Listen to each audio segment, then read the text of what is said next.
বর্তমানে পৃথিবীর সবচেয়ে শক্তিশালী দেশ মার্কিন যুক্তরাষ্ট্র।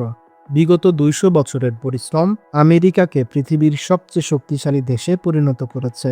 অর্থনৈতিক, সামরিক, শিক্ষা কিংবা খেলাধুলা প্রত্যেকটি সেক্টরেই পৃথিবীর যে কোনো দেশ থেকে এগিয়ে রয়েছে আমেরিকা। একসময় আমেরিকা এত বেশি শক্তিশালী ছিল না, তাদের অবস্থা ছিল খুবই করুণ। কিন্তু আজকের এই বিশ্বে আমেরিকা পৃথিবীর সবচেয়ে বড় পরাশক্তি। কেমন করে তারা এই পরাশক্তিতে পরিণত হয়েছে, আজকের এপিসোডে সেই সম্পর্কে বিস্তারিত জানব। সালটা 1942। ক্রিস্টোফার কলম্বাস ইউরোপ থেকে ভারতে আসার পথ আবিষ্কার করতে চেয়েছিলেন, কিন্তু তিনি ভুলে পৌঁছে যান ক্যারিবিয়ান দ্বীপপুঞ্জে, যাকে তিনি ভারত মনে করেছিলেন।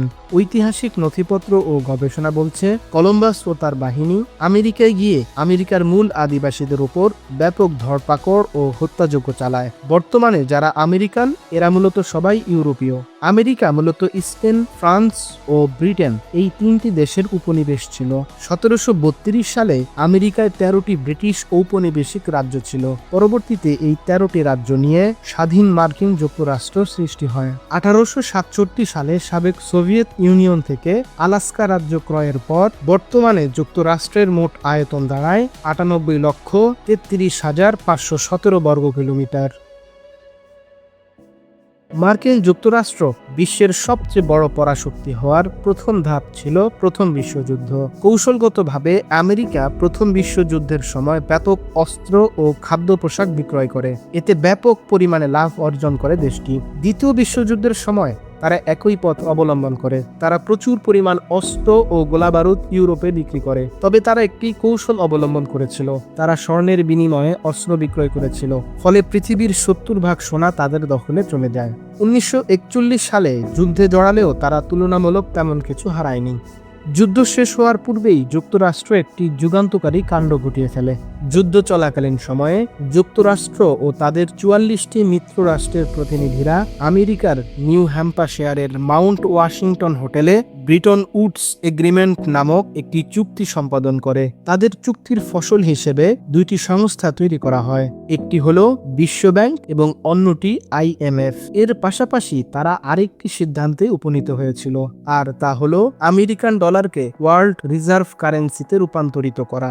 এর ফলে যে কোনো দেশকে নিষেধাজ্ঞা দেওয়ার সুযোগ পেয়ে যায় আমেরিকা। এরপর থেকেই ধীরে ধীরে পুরো বিশ্ব তাদের হাতের নাগালে আসতে শুরু করে।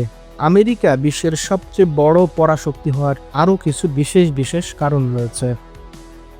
প্রথমত, সামরিক ক্ষমতা প্রদর্শন। ক্ষমতার রাজনীতির মাধ্যমে আমেরিকা বিশ্ব রাজনীতিতে প্রভাব ধরে রাখে। তাদের মিলিটারি ব্যয় পৃথিবীর যে কোনো দেশের সামরিক ব্যয় থেকেও অনেক বেশি। কত বেশি? শীর্ষ 10টি দেশের মধ্যে 9টি দেশের সামরিক ব্যয় থেকেও বেশি। দ্বিতীয়ত, অস্ত্র ব্যবসা। অস্ত্র রপ্তানিতে শীর্ষ দেশ যুক্তরাষ্ট্র। অস্ত্র ব্যবসা ধরে রাখতে তারা বিভিন্ন দেশের মধ্যে যুদ্ধ বাঁধিয়ে রাখে।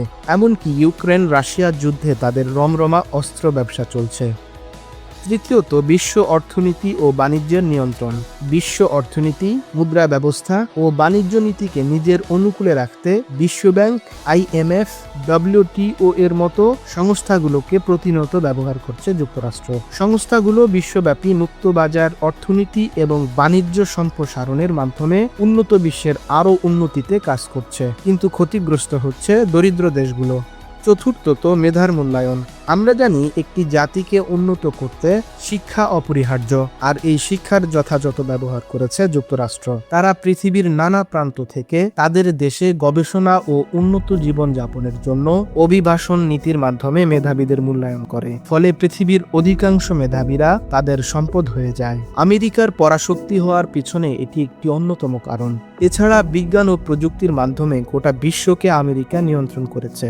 Apple, Amazon, Google, Microsoft, Facebook, YouTube ইত্যাদি অধিকাংশ প্রযুক্তি তাদের তৈরিকৃত। এছাড়া মিডিয়ার মাধ্যমে বা অন্য দেশের অভ্যন্তরীণ বিষয়ে হস্তক্ষেপ ইত্যাদি নানা কারণে আমেরিকা পৃথিবীর সবচেয়ে বড় পরাশক্তিতে পরিণত হয়েছে। আর এভাবেই একটি পরাশক্তির উত্থান হয় এবং অন্য পরাশক্তিগুলো হারিয়ে যায়।